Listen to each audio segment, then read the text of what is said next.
করার চেষ্টা করেন। এক, যখন কোনো ব্যক্তি বলে লা ইলাহা ইল্লাল্লাহ তার জন্য আকাশের দরজা খোলা হয়। দুই, কেউ যখন বলে সুবহানাল্লাহ তার জন্য আকাশের দরজা খোলা হয়। কেউ যদি বলে সুবহানাল্লাহে আলহামদুলিল্লাহে ওয়া লা ইলাহা ইল্লাল্লাহু আল্লাহু আকবার তার জন্য আকাশের দরজা খোলা হয়। চার, যখন কেউ রোগীকে দেখতে যায় তার জন্য আকাশের দরজা খোলা হয়। পাঁচ, যখন কেউ কোরআন হাদিস চর্চা করে, অধ্যয়ন করে, তেলাওয়াত করে তখন তার জন্য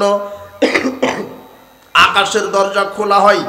ছয়, যখন রাত্রের শেষ তৃতীয়াংশে উঠে আল্লাহকে কিছু বলে, আল্লাহর কাছে কিছু চাই, তখন শেষ তৃতীয়াংশে আকাশের দরজা খুলে দেন।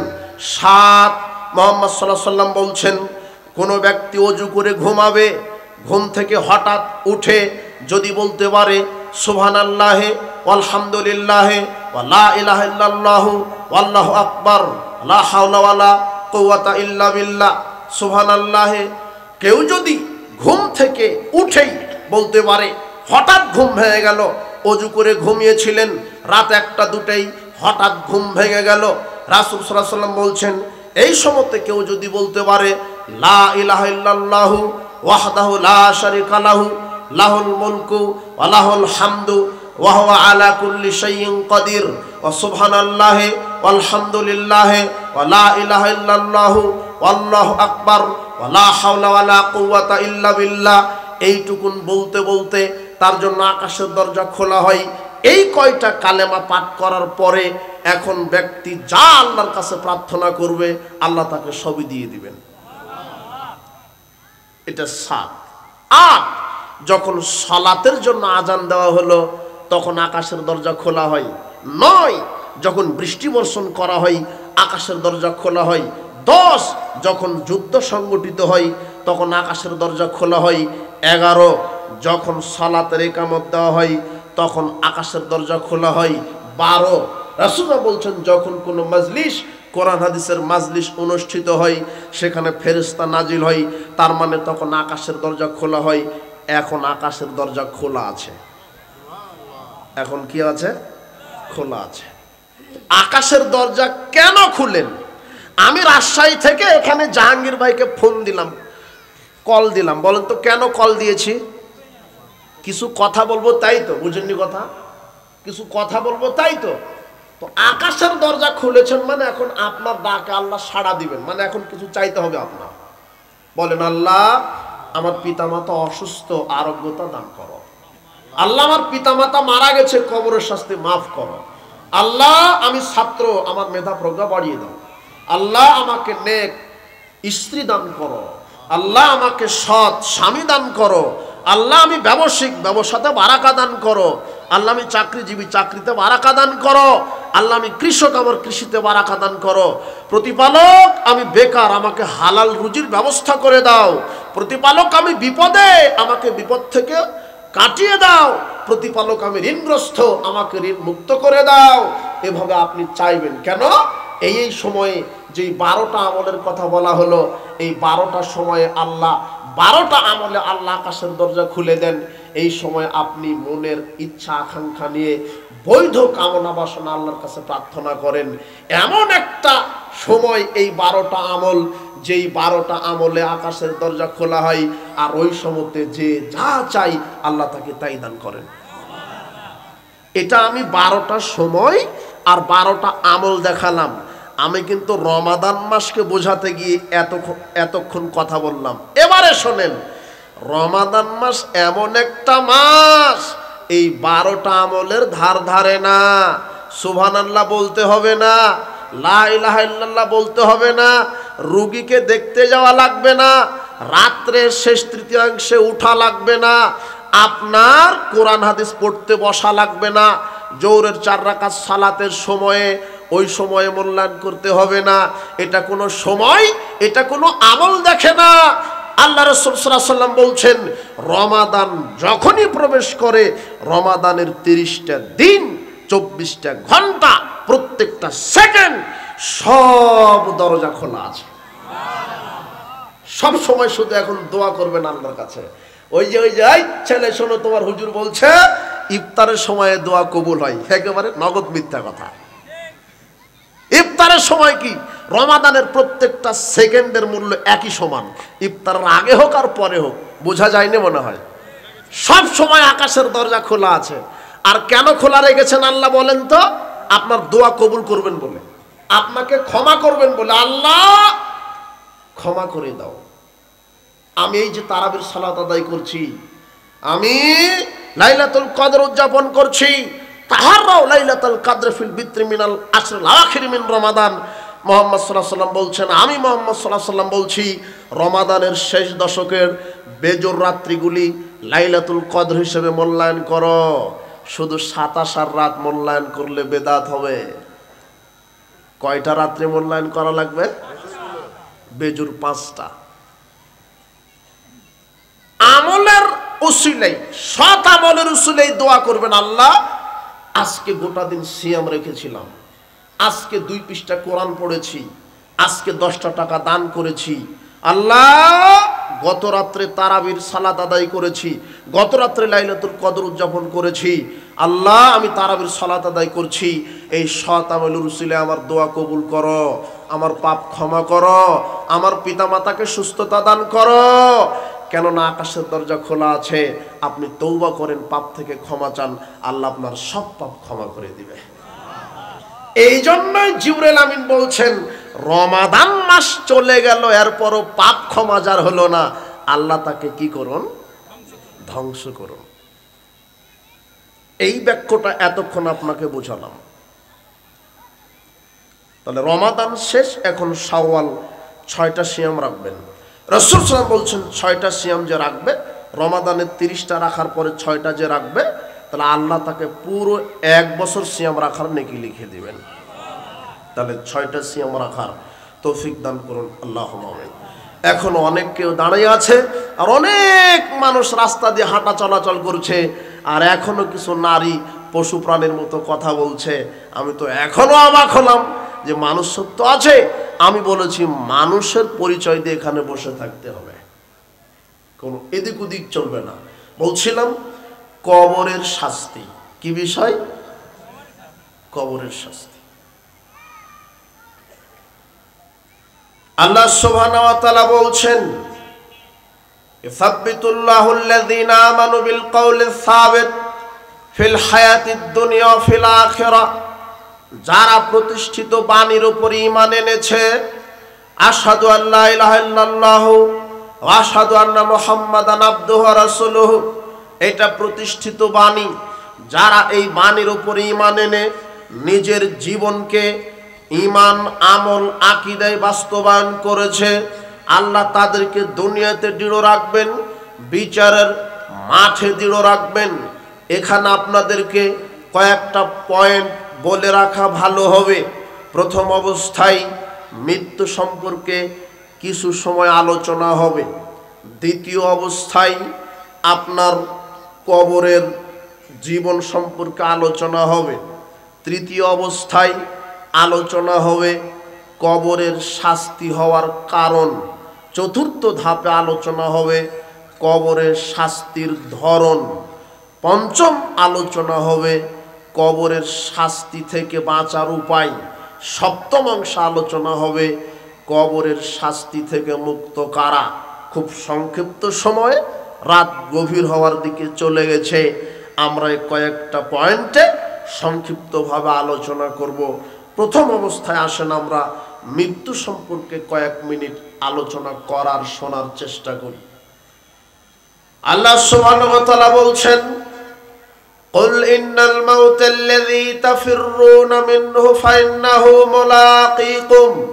মুহাম্মদ সাল্লাল্লাহু আলাইহি ওয়াসাল্লাম, যারা মৃত্যু থেকে পলায়ন করতে চাচ্ছে তাদেরকে আপনি বলেন, মৃত্যু থেকে তোমরা যতই পলায়ন করো, মৃত্যু তোমাদেরকে পাকড়াও করবেই করবে। মৃত্যু প্রত্যেকটা মানুষকেই মৃত্যুবরণ করতে হবে। আল্লাহ সুবহানাহু ওয়া তাআলা বলছেন, লিকুল্লি উম্মাতিন আজাল, প্রত্যেকটা মানুষের নির্ধারিত সময় আছে। ইযা জাআ আজালুহুম লা ইস্তাখিরুনা সাআতান ফালা ইস্তাখিরুনা সাআতান ওয়ালা ইস্তাকদিমুন। যখন সেই সময়টা চলে আসবে, এক সেকেন্ড আগ পিছ আল্লাহ সময় দিবেন না। মা কানা লিনাফসিন আন তামুতা ইল্লা বিইজনিল্লাহি কিতাবাম মুআজ্জালা। আল্লাহ বলছেন প্রত্যেকটা মানুষ কোথায় কি অবস্থায় কখন কিভাবে মৃত্যুবরণ করবে এটা তার তাকদিরে লেখা আছে। কোনো প্রাণী আল্লাহর আদেশ ব্যতীত, আল্লাহর নির্দেশ ছাড়া মৃত্যুবরণ করবে না। প্রত্যেককেই মৃত্যুবরণ করতে হবে। আল্লাহ সুবহানাহু ওয়া তাআলা বলছেন, আইনা মা তাকুনু ইউদরিকুমুল মাউত। তোমরা যেখানেই থাকো মৃত্যু তোমাদেরকে পাকড়াও করবেই করবে। ওয়ালাউ কুনতুম ফি বুরুজিম মুশাইয়্যিদা। যদিও তোমরা শরীর ও দুর্গে লুকায়িত থাকো, অবস্থিত থাকো, যেখানেই থাকো, যখন নির্ধারিত সময় চলে আসবে তখন তোমাদের মৃত্যুবরণ করতে হবে। উপস্থিত বৈঠকের মুসলিম দিনী ভাই বোন, আপনি নিজেকে নিয়ে ভাবুন, আপনি পৃথিবীতে আসলেন কি প্রক্রিয়ায়। আমরা এক সময় পৃথিবীতে ছিলাম না। আল্লাহ সুবহানাহু ওয়া তাআলা আমাদের আত্মাকে তৈরি করে, রূহকে সৃষ্টি করে আলমে আরওয়াহ রূহের জগতে রেখেছিলেন। সেখান থেকে আল্লাহ আমাদেরকে মাতৃগর্ভে দিয়েছেন। মাতৃগর্ভে আমরা 9 মাস 10 দিন ছিলাম। 9 মাস 10 দিন থাকার পরে আমাদেরকে আল্লাহ দারুদ দুনিয়ার গৃহে দিয়েছে। এই দুনিয়াতে থাকব কতদিন?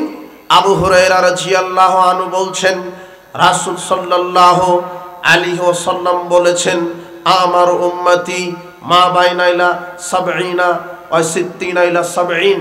রাসূল সাল্লাল্লাহু আলাইহি ওয়াসাল্লাম বলছেন, আমার উম্মতের গড় বয়স হবে 60 থেকে 70 বছর। ওয়াকাল্লুহুম মাইয়াজুজু জালেক। কম সংখ্যক মানুষ এটা অতিক্রম করতে পারবে। আমার উম্মতের গড় বয়স হবে 60 থেকে 70 বছর। মানুষের জীবনকে 4 ভাগে ভাগ করেন। দেখেন আপনি কত সীমিত সময় নিয়ে পৃথিবীতে এসেছেন, যার কারণে আপনি আল্লাহকে মূল্যায়ন করছেন না। মানুষের শৈশব, কৈশোর 1 থেকে 16 বছরের মধ্যে, মানুষের যৌবন 16 থেকে 40-এর মধ্যে, মানুষের প্রৌঢ়ত্ব 40 থেকে 60-এর মধ্যে, বার্ধক্য চলে আসে 60 থেকে 70-এর মধ্যে। এরপরে আপনাকে বিদায় নিয়ে চলে যেতে হবে। যেটা চলে যাওয়ার মাধ্যম, তার নাম কি বলেন তো?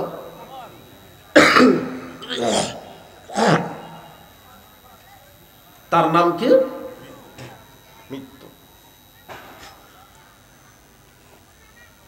এই 4টি ধাপে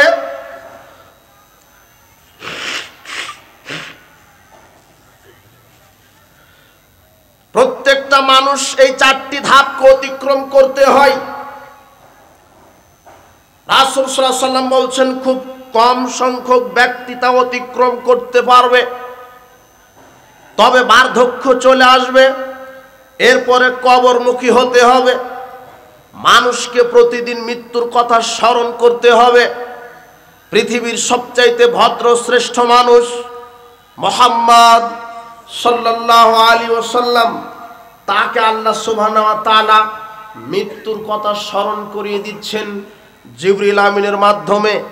সাল বিন সাদ রাদিয়াল্লাহু আনহু বলছেন, আতানি জিবরিল। আতা জিবরাইল আলাইহিস সালাম মুহাম্মদ সাল্লাল্লাহু আলাইহি সাল্লামের কাছে জিবরাইল আমিন আসলেন। এসে বললেন, ইয়া মুহাম্মদ, হে মুহাম্মদ, ইসমা শীতা ফাইন্নাকা মাইয়িত।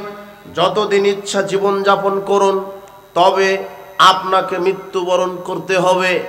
এই কথা জিবরাইল আমিন মুহাম্মদ সাল্লাল্লাহু আলাইহি সাল্লামকে স্মরণ করিয়ে দিচ্ছেন। এক একটা কথার, এক একটা বাক্যের লোড কত আপনি একটু মূল্যায়ন করেন।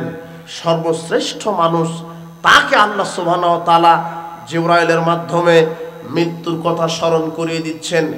1 নম্বর বাক্যে বলছেন, ইয়া মুহাম্মদ ইসমা শীতা ফাইন্নাকা মাইয়িত। যতদিন খুশি জীবনযাপন করেন, হঠাৎ একদিন মৃত্যু চলে আসবে, মৃত্যু থেকে বাঁচতে পারবেন না। 2 নম্বর ব্যাখ্যা বলছেন জিবরাইল। আল্লাহ বলছেন, জিবরাইল এইভাবে বলো, ওয়া আহবিব মান আহবাবতা ফাইন্নাকা মা ফারিকুহু।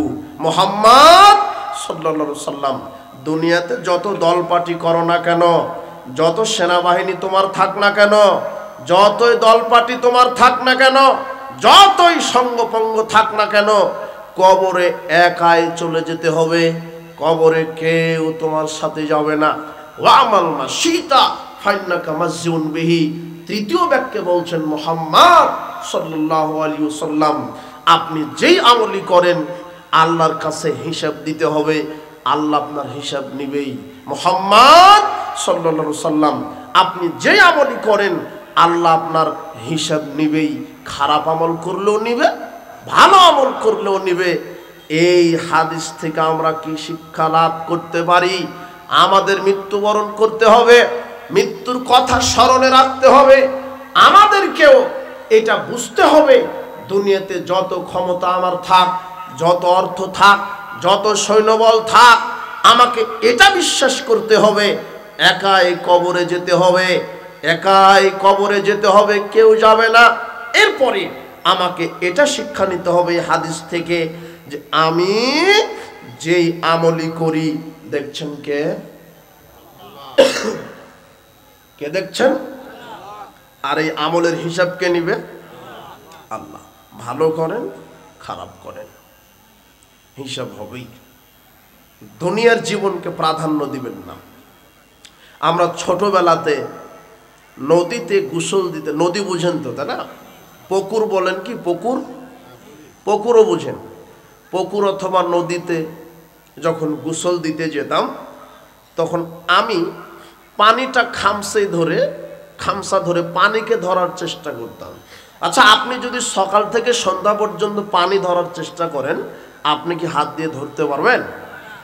পানি আঙুল ভেদ করে কি হয়ে যাবে? চলে যাবে। পানিটা খেয়ানত করে চলে যাবে। যতই ধরেন, সকাল থেকে সন্ধ্যা পর্যন্ত ধরার চেষ্টা করছেন, পানি যেভাবে আঙুল ভেদ করে খেয়ানত করে চলে যাচ্ছে। এই যে দুনিয়া, আপনি বলছেন আমার ক্ষমতা লাগবে, আমার পদবি লাগবে, আমার অর্থ লাগবে, আমার গাড়ি বাড়ি লাগবে, আমার দুনিয়া লাগবে, আমার পদবি লাগবে, আমার মর্যাদা লাগবে। এর পিছনে ছুটতে ছুটতেই সময় শেষ। পানি যেভাবে আঙুল ভেদ করে খেয়ানত করে চলে যাবে, দেখবেন দুনিয়াকে ধরতে ধরতে ধরতে এক সময় দেখবেন ধরতে পারবে না। আপনার থেকে দুনিয়াই খেয়ানত করে চলে যাবে, দুনিয়াই ভাবে থাকবে, আপনি একদিন ফুটুস করে মরে যাবেন, চলে যাবেন। দুনিয়া ধরার প্রতিযোগিতা করছেন, পানি খেয়ানত করে চলে যাচ্ছে, দুনিয়া আপনার থেকে বিদায় নিবে।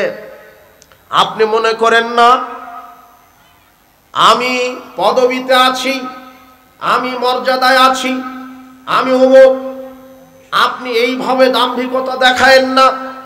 ফেরাউন, নমরুদ, হামান, কামান, এরা দাম্ভিকতা দেখিয়েছিল, অর্থের বড়াই দেখিয়েছিল, এরা টিকতে পারেনি। আপনাকে কি দিয়ে বুঝাই? আব্দুল্লাহ ইবনে ওমর রাদিয়াল্লাহু আনহু বলছেন, কুনতু মা রাসূলিল্লাহ সাল্লাল্লাহু আলাইহি ওয়াসাল্লাম, আমি একদা রাসূল সাল্লাল্লাহু আলাইহি ওয়াসাল্লামের সাথে ছিলাম। রাসূল সাল্লাল্লাহু আলাইহি ওয়াসাল্লামের সাথে থাকা অবস্থায় দেখলাম, ফাজাহু রাজুলুম মিনাল আনসার ফাসাল্লামা আলান নবী সাল্লাল্লাহু আলাইহি ওয়াসাল্লাম।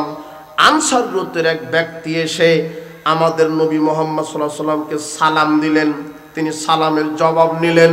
এরপরে আনসার ব্যক্তি বলছেন, ইয়া রাসূলুল্লাহ, আইয়ুল মুমিনিনা আফদাল, শ্রেষ্ঠ মুমিন কে? তখন তিনি বলছেন, আহসানুহুম খুলুকান, যার চরিত্র আখলাক ভালো সে শ্রেষ্ঠ মুমিন। এরপরে জিজ্ঞাসা করলেন, আইয়ুল মুমিনিনা আকিয়াসু, সবচেয়ে বুদ্ধিমান বিচক্ষণ মানুষ কে?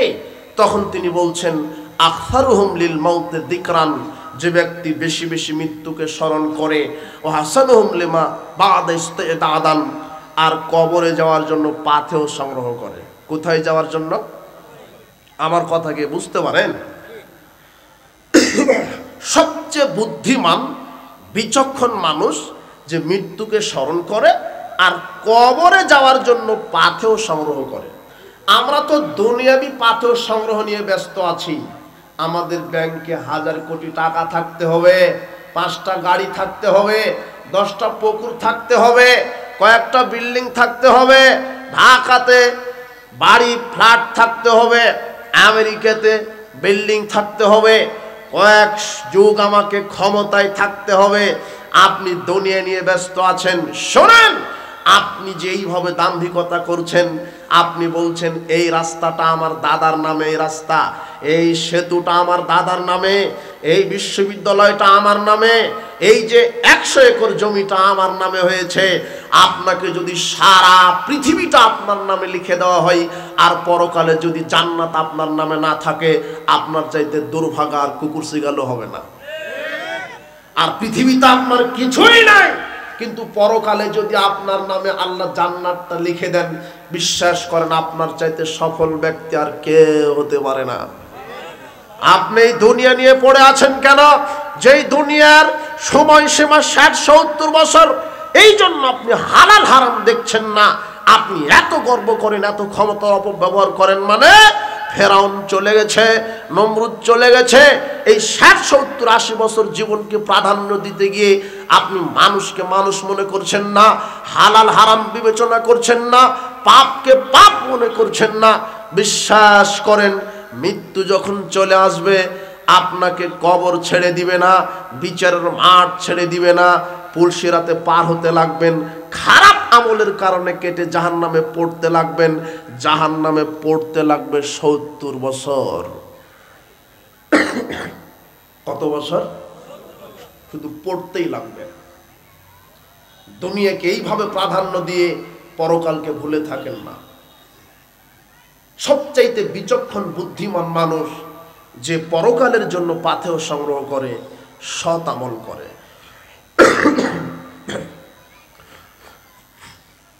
আনাস রাদিয়াল্লাহু আনহু বলেন, রাসূল সাল্লাল্লাহু আলাইহি ওয়াসাল্লাম বলেছেন, ইয়াতবাউল মাইয়িতা সালাসাতুন, মানুষ মারা গেলে মানুষের সাথে কবরে 3টা জিনিস যায়। গনে রাখেন, কয়টা? 3টা। মানুষ যখন মারা যায় তার সাথে তার কবরে 3টা জিনিস যায়। ইয়ারজিউ ইসনানি ওয়াকাওয়াহিদ, 2টি ফিরে আসে, একটা তার সাথে কবরে থেকে যায়। ইয়ারজিউহু আহলুহু মালুহু আমালুহু, মানুষের সাথে কবরে তার সাথে যায় তার সমাজের লোক তাকে দাফন করার জন্য। 2, তার সম্পদ, খাটিয়া, যেই খাটিয়া করে তাকে নিয়ে গেছে কবরে। 3, তার এই দুনিয়ার জীবনের যত আমল, ভালো হোক আর খারাপ হোক, আমল। 1, কারা গেল? সমাজের লোক, আত্মীয় স্বজন। কেন গেছে? মাটি দিবে। 2, খাটিয়া, খাটিয়া বুঝেন না, যার উপর করে তাকে নিয়ে যাওয়া হলো। 3, আমল।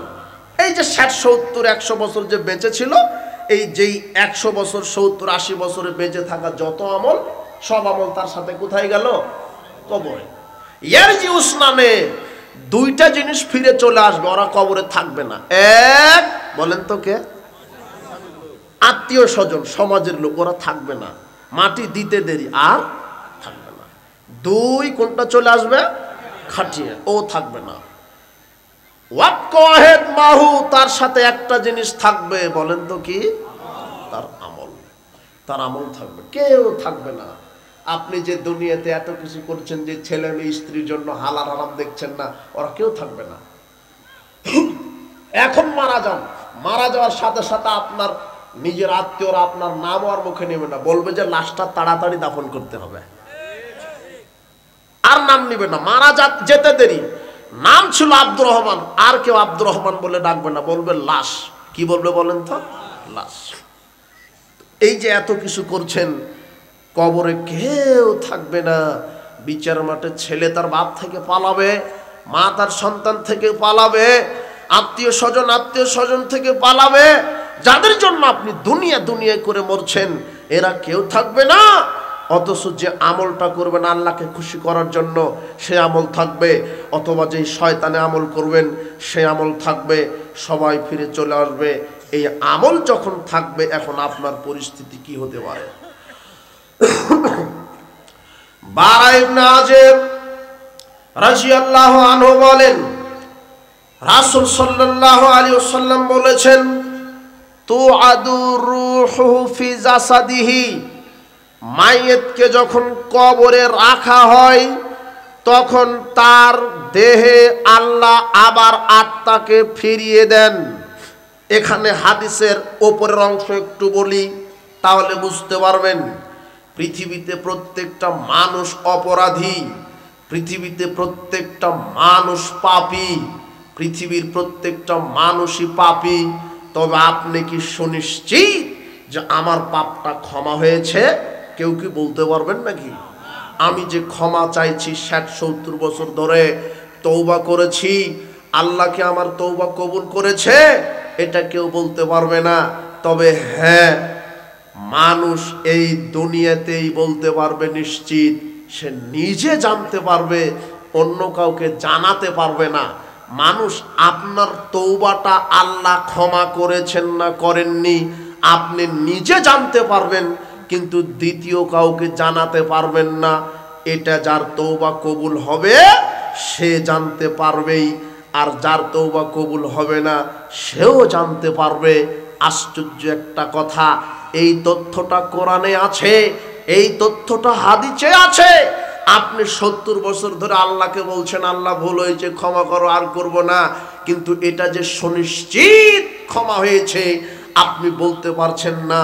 তবে আপনি একটা সময় বলতে পারবেন, সুনিশ্চিত আপনি জানতে পারবেন, আর কাউকে জানাতে পারবেন না। ওই সময়টা হলো মৃত্যুর সময়। কোন সময়? আল্লাহ বলছেন হামিম সাজদা 30 আয়াত, ইন্নাল্লাযীনা ক্বালু রাব্বুনাল্লাহ, নিশ্চয় যারা বলে আমাদের প্রতিপালক আল্লাহ, সুম্মাস্তাকামু, তার উপরে অটল থাকে, মানে যারা বলে আমার প্রতিপালক আল্লাহ, লা ইলাহা ইল্লাল্লাহ, কোন ইলাহা নাই প্রকৃত, আইনদাতা নাই, বিধানদাতা নাই, রাজ্জাক নাই, গাফফার নাই, ওলি নাই, পীর নাই, গাউস নাই, কুতুব নাই, মাজার নাই, খানকা নাই, দরবেশ নাই, ফকির নাই, সন্তান দাতা নাই, রাজ্জাক দাতা নাই, সেজদা পাওয়ার মালিক নাই, ইল্লাল্লাহ, একমাত্র কে ছাড়া।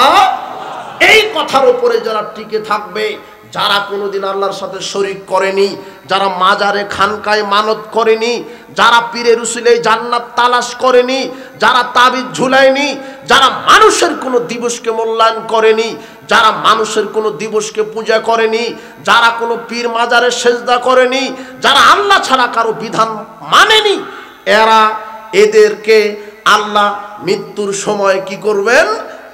তাতানাজ্জালু আলাইহিমুল মালাইকা, এদের মৃত্যুর সময় আল্লাহ হাজারো লক্ষ কোটি ফেরেশতা জান্নাত থেকে মৃত্যুর সময় তার কাছে পাঠিয়ে দিবেন। এই হাজারো ফেরেশতা তাকে জান্নাতের সুসংবাদ দিবে। আল্লাতী কুনতুম তুআদুন, ফেরেশতারা বলবে আমরা জান্নাতের সুসংবাদ দিতে এসেছি, যেই জান্নাত তোমাদের জন্য আল্লাহ প্রস্তুত করে রেখেছেন। প্রত্যেকটা মুমিন ব্যক্তির মৃত্যুর সময়ে ফেরেশতা এসে তাকে জান্নাতের সুসংবাদ দিবে। যখন জান্নাতের সুসংবাদ পাবে তখন সে নিশ্চিত ভেবে নিবে তার সব তওবা আল্লাহ কবুল করেছেন। ওটা প্রত্যেকটা মানুষের হবে। তো আপনি কি আমল করে, শিরক বিদআত ত্যাগ করে, সৎ আমল করে মৃত্যুবরণ করার জন্য কি রেডি আছেন? প্রতিপালক তুমি কবুল করো। বারা বিন আযিব রাদিয়াল্লাহু আনহু বলছেন, রাসূল সাল্লাল্লাহু আলাইহি ওয়াসাল্লাম একটা কবরের পাশে গেলেন। খরাজনা মান নবী সাল্লাল্লাহু আলাইহি ওয়াসাল্লাম আলা জানাজাতিন রাজুলিন মিনাল আনসার, আমরা রাসূল সাল্লাল্লাহু আলাইহি ওয়াসাল্লামের সাথে আনসার গোত্রের এক ব্যক্তির জানাজায় গেলাম। ওয়ালাম্মায়ুল হাদু ফান্তাহাইনা ইলাল কুবুরে, জানাজা শেষে আমরা কবরের পাশে গেলাম, কবর এখনো খনন করা হয়নি। ফাজালাসা রাসূলুল্লাহ সাল্লাল্লাহু আলাইহি ওয়াসাল্লাম, রাসূল সাল্লাল্লাহু আলাইহি ওয়াসাল্লাম বসে গেলেন। ওয়া জালাসনা হাওলাহু, আমরাও তার পাশে বসে গেলাম। ওয়াফি ইয়াদিহি উদুন ইয়ানকুতু বিহিল আরদা, রাসূল সাল্লাল্লাহু আলাইহি ওয়াসাল্লামের হাতে একটা কাঠের একটা অংশ ছিল, টুকরা ছিল। ইয়ানকুতু বিহিল আরদা, কাঠ দিয়ে তিনি জমিনের উপরে রেখা টানছিলেন। ফালাম্মা রাসাহু, এরপরে তিনি মাথাটা উপরের দিকে করে বলছেন, সাহাবীগণ ইস্তাইজু বিল্লাহি মিন আযাবিল কবরে, তোমরা আল্লাহর কাছে কবরের শাস্তি থেকে আশ্রয় চাও। মাররাতাইনা ওয়া সালাসান, দুইবার অথবা তিনবার বললেন তোমরা আল্লাহর কাছে কবরের শাস্তি থেকে আশ্রয় চাও। এরপরে তিনি এমন একটা কথা বললেন, সাহাবীগণ শোনো, ইন্নাল আবদাল মুমিনা ইযা কানা ফি ইনকিতাম মিনাদ দুনিয়া ইকবাল মিনাল আখিরা। শোনো সাহাবীগণ, যখন একজন মুমিন দুনিয়ার জীবনকে বিদায় দিয়ে পরকালের দিকে অগ্রসর হয়, অর্থাৎ মৃত্যুর সময় যখন চলে আসে মুমিনের, নাযালা ইলাইহি মিনাস সামায়ে মালায়েকা, তখন তার কাছে আল্লাহ আকাশ থেকে ফেরেশতা পাঠিয়ে দেন। বিজুল উজুহ, এমন কিছু ফেরেশতা যাদের চেহারা উজ্জ্বল, কান্না উজুহামুশ শামস, তারা এত উজ্জ্বল যে তারা যেন প্রজ্বলিত সূর্য। মাহুম আকফানিন কাফানিন মিন আকফানিল জান্নাহ হানুতুম মিন হানুতিল জান্নাহ, তাদের হাতে থাকে জান্নাতের কাফন, তাদের হাতে থাকে জান্নাতের খুশবু।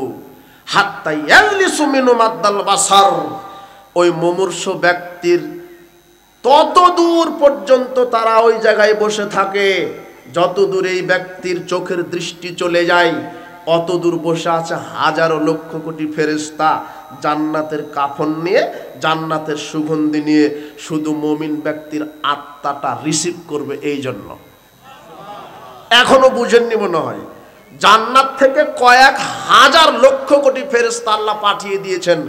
জান্নাতের কাফন, জান্নাতের খুশবু, তারা দুনিয়াতে এসেছেন মুমিনের রূহটা রিসিভ করবে।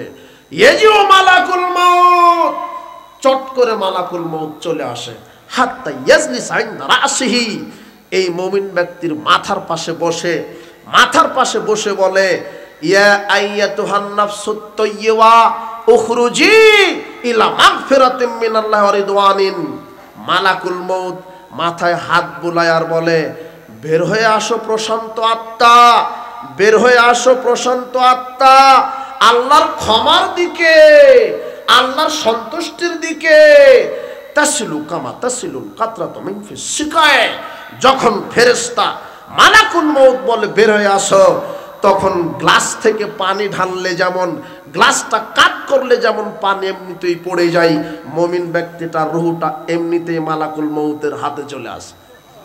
ও বুঝতেই পারে না, হাত এই রূহটা মালাকুল মাউতের হাতে আসতে দেরি, মালাকুল মাউত এক সেকেন্ড রাখে না। কাদেরকে দিয়ে দেন বলেন তো? ওই যে রিসিভ করার জন্য জান্নাত থেকে কাফন নিয়ে এসেছে, সুগন্ধি নিয়ে এসেছে, হাজারো লক্ষ কোটি ফেরেশতা জান্নাতের কাফনে রূহটা জড়িয়ে প্রথম আসমানে চলে যায়, গিয়ে বলে তাড়াতাড়ি দরজা খুলো, তাড়াতাড়ি দরজা খুলো, অমুকের সন্তান অমুক সৎ মুমিন ব্যক্তির আত্মাটা নিয়ে এসেছি। তখন তারা তাড়াতাড়ি দরজা খুলে দেয়। এখানে তো আছে লক্ষ কোটি ফেরেশতা, প্রথম আসমানের আরো লক্ষ কোটি ফেরেশতা, এরাও এদের সাথে দ্বিতীয় আসমানে চলে যায়। দ্বিতীয়টা তৃতীয় ফেরেশতা, সব সপ্তম আকাশের সব ফেরেশতা, ষষ্ঠ আকাশের যত ফেরেশতা ছিল সব ফেরেশতা চলে যায় সপ্তম আকাশে, গিয়ে বলেন আল্লাহ অমুকের পুত্র অমুকের আত্মা নিয়ে এসেছি। তখন আল্লাহ বলে, ফেরেশতা শোনা, ওর নামটা ইল্লিনে, সপ্তম আকাশের উপরে একটা জায়গা আছে ইল্লিন, সেখানে লিখে রাখো, তার আত্মাটা তার দেহে ফেরত দাও। তাকে জিজ্ঞাসা করা হবে, তাকে ওখান থেকে কিয়ামতের দিন উঠানো হবে। তখন ফেরেশতারা এই আত্মাটা তার শরীরে প্রবেশ করিয়ে দেয়। আর খারাপ ব্যক্তির আত্মাটা কিভাবে কবজ হবে? ওই যে চটের বস্তা নিয়ে আসে হাজার হাজার ফেরেশতা। আর মালাকুল মউত এসে যখন বলে আইয়াতুন নাফসুল খাবিস, হে অপবিত্র আত্মা বের হও, তখন আত্মাটা সারা শরীর ঘুরতে থাকে, বের হতে চায় না। তখন মালাকুল মউত তার হাতটা ঢুকিয়ে এই চটের বস্তায় লোহার আংটা দিয়ে টান দিলে যেভাবে হয় এইভাবে চিরে তার আত্মাকে বের করে টেনে আনে। এত দুর্গন্ধ আত্মা, ওই আত্মাটা চটের বস্তায় জোড়ে প্রথম আসমানে যেতে যেতে আল্লাহ বলে জিনা জিনা এই আত্মার জন্য দরজা খোলা হবে না, সপ্তম জমিনের নিচে সিজ্জিল আছে, সেখানে তার নামটা লিখে দাও, আর কবরে তাকে আত্মাটা তার দেহে ফেরত দাও, কেননা সেখানে তাকে এখন শাস্তি দেওয়া হবে। এই হলো মুমিন আর মুনাফিক ফাজের বদচরিত্রের রূহ কবজের ইতিহাস। এইভাবে যখন আত্মাটা ফেরত দেন, এইবারে বারা বিন আযিব রাদিয়াল্লাহু আনহু বলছেন, রাসূল বলছেন তু আদু রুহু ফি জাসাদিহি, যখন মুমিন ব্যক্তির দেহে আত্মাটা আল্লাহ ফেরত দেন, আতাহু মালাকানে ফাইজলিসানিহি, তখন আলাদা দুইজন ফেরেশতা এসে তাকে উঠিয়ে বসায়। উঠানো বসানোর পরে বলে মান রব্বুকা, বলো তো প্রতিপালক কে, বলো তো প্রতিপালক কে। তখন মুমিন ব্যক্তি বলে আগে প্রশ্ন রাখেন, আমি ওই যে সূর্য ডুবছে দেখতে পাচ্ছি, আমার আসরের সালাত হয় না, আগে আসরের সালাত আদায় করতে, আগে প্রশ্ন রাখেন। মুমিন ব্যক্তির দুনিয়াতে ওই যে গতি, কবরের একই গতি। তখন ফেরেশতারা বলবে জি না, ওটা দুনিয়ার জীবনে ইবাদত, পরকালের জীবনে আর ইবাদত নেই। প্রশ্নের উত্তর দেন, বলেন মান রব্বুকা। তখন লোকটি বলে রব্বি আল্লাহ, আমার প্রতিপালক আল্লাহ। মা দিনুকা, তোমার দিন কি? দিন আল ইসলাম, আমার দিন ইসলাম। মাহাদা রাজুলাল্লাযী বুইসা ফিকুম, ওই যে তোমাদের উপরে একজন নবীকে প্রেরণ করা হয়েছিল, তিনি কে? তখন মুমিন ব্যক্তি বলে হুয়া আব্দুল্লাহ, হুয়া মুহাম্মদ, আশহাদু আল্লা ইলাহা ইল্লাল্লাহু ওয়া আন্না মুহাম্মাদান আবদুহু ওয়া রাসূলুহু, উনি হচ্ছেন মুহাম্মদ সাল্লাল্লাহু আলাইহি সাল্লাম, উনি আল্লাহর দাস। আমি সাক্ষ্য দিচ্ছি, আমি সাক্ষ্য দিচ্ছি আল্লাহ ছাড়া কোনো মাবুদ নেই, মুহাম্মদ সাল্লাল্লাহু আলাইহি সাল্লাম আল্লাহর প্রেরিত বান্দা এবং রাসূল। এইভাবে মুমিন ব্যক্তি কবরে কালেমা শাহাদাত পাঠ করবে। তখন আল্লাহ আরশ থেকে বলবেন আং সাদাকা আব্দি। এখানে আরেকটা কথা ছুটে গেল, তিনটা প্রশ্ন যখন দিতে পারবে তখন ফেরেশতারা অবাক হয়ে বলল মায়ুদ্রিকা, তুমি কিভাবে জানলে? এই তিনটা প্রশ্নের উত্তর তুমি কিভাবে জানলে? তখন মুমিন ব্যক্তি বলবে কারাতু কিতাব আল্লাহে, আমি আল্লাহর কিতাব পড়েছি, ওয়া আমানতু বিহি ওয়া সাদ্দাকতু ফাযালিক, আমি আল্লাহর কিতাব পড়েছি, আমি নিজের জীবনে বাস্তবায়ন করেছি, তাই তো আমি জানতে পেরেছি, আমি বলতে পেরেছি। তখন আল্লাহ আকাশ থেকে বলবে আং সাদাকা আব্দি, আমার বান্দা সত্য কথা বলেছে, আমার বান্দা সত্য বলেছে, সে ইসলাম মেনেছে, সে নবীকে মেনেছে, সে কোরআনকে মেনেছে, নিজের জীবনে ইসলামকে বাস্তবায়ন করেছে, আমার বান্দা সত্য বলেছে। ফাফরিশু মিনাল জান্নাহ, কাজেই তোমরা কবরেই তার জন্য জান্নাতের বিছানা বিছিয়ে দাও। ওয়ালবিসু মিনাল জান্নাহ, জান্নাতের পোশাক পরিয়ে দাও। ওয়াফতাহুল্লাহু বাবানিলাল জান্নাহ, জান্নাতের দিকে একটা দরজা কেটে দাও। ওয়ায়াতিহি রাউহিয়া ওয়া তিবিহা, যাতে করে জান্নাতের আলো বাতাস কবরে থেকে সে ভোগ করতে পারে। ওয়ায়ুফসাহুল্লাহু ফিয়া মাদ্দাবা সারিহি, তার কবরকে প্রশস্ত করে দাও, তার চোখের দৃষ্টি যত দূর চলে যায়, এত প্রশস্ত করা হবে কবরকে। ওয়ানাওয়ারুল্লাহু ফিহি, তার কবরকে আল্লাহ আলোকিত করে দিবেন। মুমিন ব্যক্তির কবর থাকবে আলোকিত, আর যারা পাপী লোক তাদের কবর থাকবে কি? অন্ধকার। আতাহু মালাকান আসওয়াদান আজরাকানে, মুহাম্মদ সাল্লাল্লাহু আলাইহি ওয়াসাল্লাম বলছেন অন্ধকার কবর হবে, দুইজন ফেরেশতা আসবে, ইয়াকুল আহাদুহুমাল মুনকার আখারুন নাকির, একজন হবে মুনকার আর একজন হবে নাকির। দুইজন ফেরেশতা যাদের চোখ থাকবে নীল বর্ণের, চেহারা হবে কালো, তাদেরকে শুধু চোখ দেখা যাবে, এই অবস্থায় আসবে। কবর অন্ধকার, তাদেরকে চিনতে পারবে না, তাদের কবর হবে অন্ধকার। দুজন ফেরেশতা আসবে, ফেরেশতাদেরকে দেখা যাবে না, ফেরেশতারা হবে কালো, কবর হবে অন্ধকার, চোখ হবে নীল। এরকম ফেরেশতা আসবে খারাপ ব্যক্তির কবরে, ভালো মানুষের কবরে আসবে মুনকার নাকির, তবে এই প্রশ্নটা করবে। তিনটা প্রশ্নের উত্তর পারলে আল্লাহ বলবে জান্নাতের বিছানা বিছিয়ে দাও, তাকে জান্নাতের পোশাক পরিয়ে দাও, জান্নাতের দিকে দরজা কেটে দাও যাতে আলো বাতাস আসতে পারে জান্নাতের, কবরকে আলোকিত করে দাও। এভাবে করে দিবে, তার কবরকে প্রশস্ত করে দাও। দিতে দিতেই ইয়াতিহি রাজুলুন, এগুলি সব দেওয়া শেষে যখন ফেরেশতারা চলে যাবে, আলাদা একজন ব্যক্তি ওই মুমিন ব্যক্তির কবরে চলে আসবে। তখন এই লোক বলবে তুমি কে? আহসানুর ওয়াজহি হাসানুস সিয়াব, এত সুন্দর চেহারা, এত সুন্দর চেহারা ওই মানুষটার, ওই লোকটার, তিবুর রিহ, সুগন্ধিযুক্ত, তার শরীর থেকে সুগন্ধি বের হবে। এই লোকটা এসে বলবে হাদা ইয়াউমুকাল্লাযী কুনতা তুআদুন, এই দিনেরই ওয়াদা আল্লাহ দিয়েছিলেন। তখন এই কবরবাসী মুমিন ব্যক্তি বলবে মান আনতা, তুমি কে? তখন এই লোকটা বলবে আনা আমালুকা সালেহ, ওই যে তুমি দুনিয়াতে যে কয় বছর বেঁচে ছিলে, তুমি যত সৎ আমল করেছো, রাত জেগে সালাত আদায় করা, সিয়াম পালন করা, তাহাজ্জুদ আদায় করা, দান করা, কোরআন তেলাওয়াত করা, 5 ওয়াক্ত সালাত আদায় করা, জিহাদ করা, হজ করা, মানুষের সাথে ভালো আচরণ করা, পিতামাতার খেদমত করা, সত্য কথা বলা, আমানতদারিতা রক্ষা করা, তুমি পৃথিবীতে যত ভালো আমল করেছিলে, আমি তোমার নগদ সেই ভালো আমল তোমাকে কবরে জান্নাতের সুসংবাদ দিতে এসেছি। আপনার জীবনের সব আমল আপনাকে জান্নাতের সুসংবাদ দিবে। ওয়ামাল মুনাফিকুল কাফির, এই কবরবাসী যদি মুনাফিক হয়, মুনাফিককে যা আল্লাহকে, আল্লাহর বিধানের সীমা লঙ্ঘন করে, যদি মুনাফিক হয়, এর কাছেও ফেরেশতা এসে বলবে তোমার রবকে, তোমার দিন কি, তোমার নবীকে? ও বলবে হা হা লা আদরি, হায় হায় আমি তো বলতে পারছি না, হা হা লা আদরি, আমি তো বলতে পারছি না, হা হা লা আদরি, আমি তো বলতে পারছি না, হা লা আদরি, আমি তো বলতে পারছি না।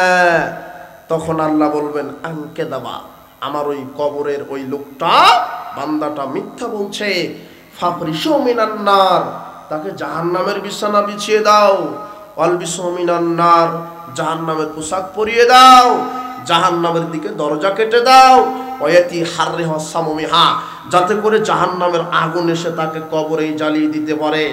যাইয়িকু আলাইহি কবরুহু, তার কবরকে সংকীর্ণ করে দাও, হাত্তা ইয়াক্তালিফা ফি আল্লাহু, যাতে করে কবর তাকে চাপ দিতে পারে, এমন চাপ দিবে তার হাড় হাড্ডি একত্রিত হয়ে যাবে, এমন চাপ দিবে তার হাড় হাড্ডি একত্রিত হয়ে যাবে। যাইকু আম আসমাহু মিরজাবাতুম মিন হাদিদ, এরপরে আল্লাহ আলাদা একজন ফেরেশতা তার কবরে সেট করবেন, নিযুক্ত করবেন, যেই ফেরেশতা চোখে দেখে না, যেই ফেরেশতার হাতে থাকবে লোহার হাতুড়ি, যেই ফেরেশতা চোখে দেখে না, যেই ফেরেশতা কানে শোনে না, যেই ফেরেশতার হাতে থাকবে লোহার হাতুড়ি, লাউ দরে বা বিহা জাবালুন, এই হাতুড়ি দিয়ে যদি কোনো পাহাড়ের উপরে আঘাত করা হয়, লা সারাত তুরাবান, পাহাড় ফেটে চৌচির হয়ে যাবে।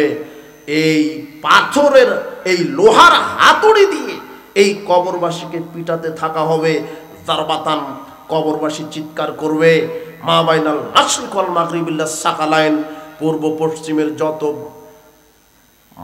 প্রাণী আছে সবাই তার এই চিৎকারের আওয়াজ শুনবে, তবে মানুষ আর জিন শুনতে পাবে না। কবরবাসীকে কি দিয়ে পিটাতে হবে? পিটানো হবে হাতুড়ি দিয়ে।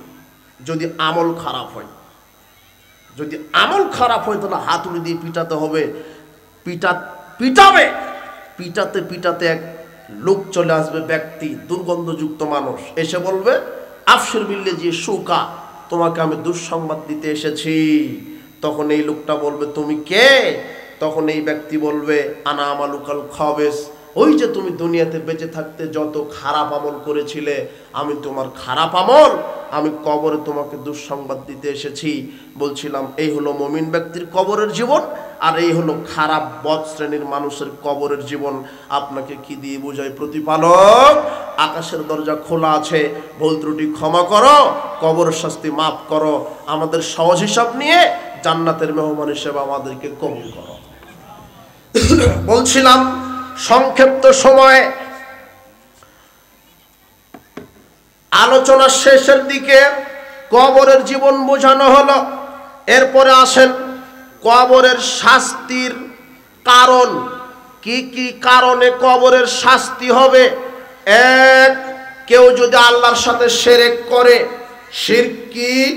আল্লাহ ছাড়া অন্যের ইবাদত করা, কবর পূজা, মাজার পূজা, খানকা পূজা, পীর পূজা, উসিলা পূজা, এগুলি শিরক।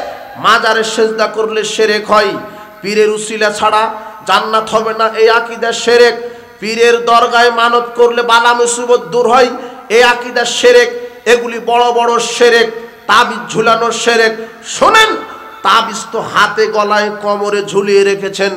আকবালা ইলাইহি রাতুলিন নবী সাল্লাল্লাহু আলাইহি ওয়াসাল্লাম, মুহাম্মদ সাল্লাল্লাহু আলাইহি ওয়াসাল্লামের কাছে 10 জন ব্যক্তি আসলেন ইসলাম কবুল করবেন বলে। কয়জন ব্যক্তি এসেছেন? 10 জন।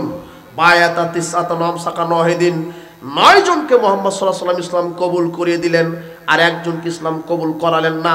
সাহাবীগণ বলছেন বায়াতে তিসআতান তারাকতা হাদা, আল্লাহর নবী আপনি 9 জনকে ইসলাম কবুল করিয়ে দিলেন, আর একজনকে ইসলাম কবুল করালেন না। রাসূল বলছেন ইন্না আলাইহি তামিমা, শোনো দেখো, ওই যে যাকে আমি ইসলাম কবুল করিয়ে দিলাম না, ওর হাতে তাবিজ আছে। ফাআদখালা ইয়াদাহু ফাকাতাহা, লোকটি শোনার সাথে সাথে তাবিজটা আঙুল ঢুকে ছিঁড়ে ফেলে দিলেন। ফাবায়াহু, তখন মুহাম্মদ সাল্লাল্লাহু আলাইহি ওয়াসাল্লাম তাকে ইসলামের বায়াত কবুল করালেন, তাকে কালেমা শাহাদাত পাঠ করে মুসলিম করে দিলেন। শোনেন, হাতে তাবিজ থাকা অবস্থায় ইসলামই কবুল করতে পারে না। হাতে গলায় কোমরে তাবিজ থাকা অবস্থায় ইসলামই কবুল করতে পারে না। অথচ আপনি তাবিজ নিয়ে চলে গেছেন হজ করতে, তাবিজ নিয়ে আদায় করছেন তাহাজ্জুদ, আর আপনার মসজিদের হুজুর তাবিজও বিক্রি করছে, ইমামতিও করছে। আরে হাতে তাবিজ থাকা অবস্থায় ইসলামই কবুল করতে পারে না, ওই ইমামতি করতে পারে কি করে? যে ইমামের হাতে, যে ইমাম তাবিজ বিক্রি করবে ও মুশরিক, ওর পিছনে সালাত হবে না। যার আকীদাতে শিরক আছে, যে বলে আল্লাহ নিরাকার, তার পিছনে সালাত হবে না।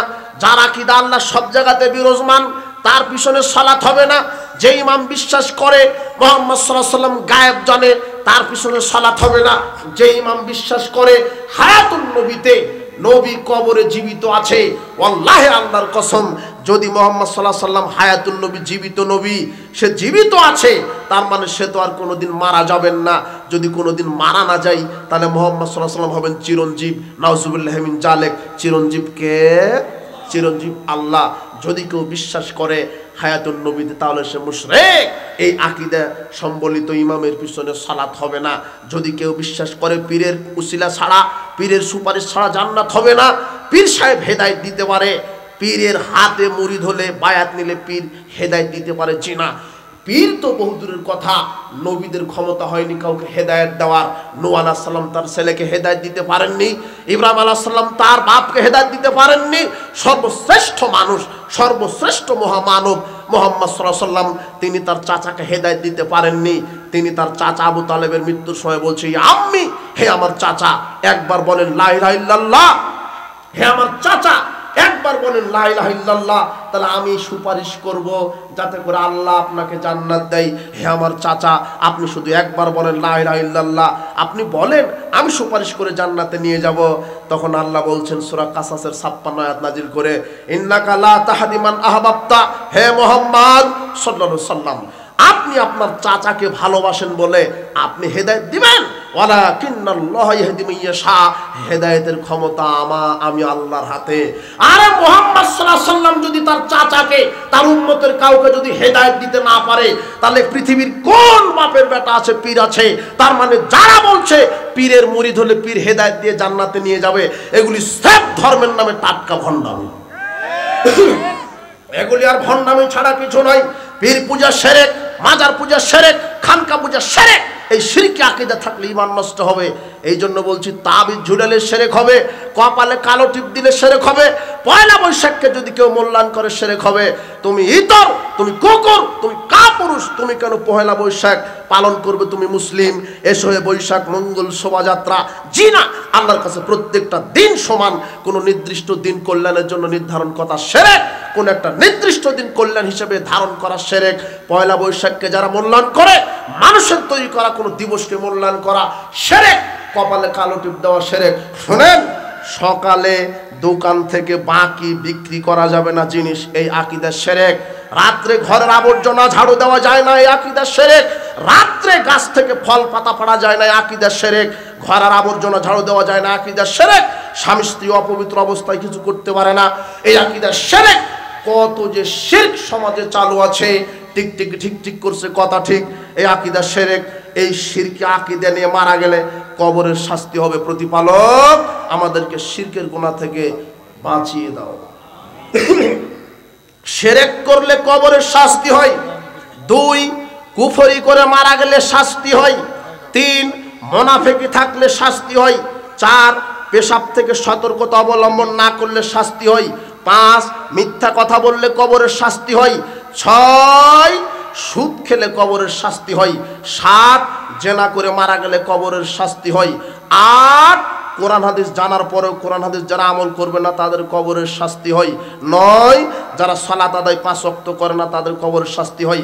10, যারা সিয়াম পালন করবে না এর কারণে কবরের শাস্তি হয়। 11, যাদের প্যান্ট পাজামা লুঙ্গি টাকলোর নিচে যারা পরে এদের কবরের শাস্তি হয়। 12, যারা গীবত পরনিন্দা করে এদের কবরের শাস্তি হয়। আরো অনেক আছে, সময়ে জেনে নেবেন। তবে জেনে রাখেন এগুলি কবরের শাস্তি হওয়ার কারণ। এখন ধরন কি কি ধরনে কবরের শাস্তি দেওয়া হবে?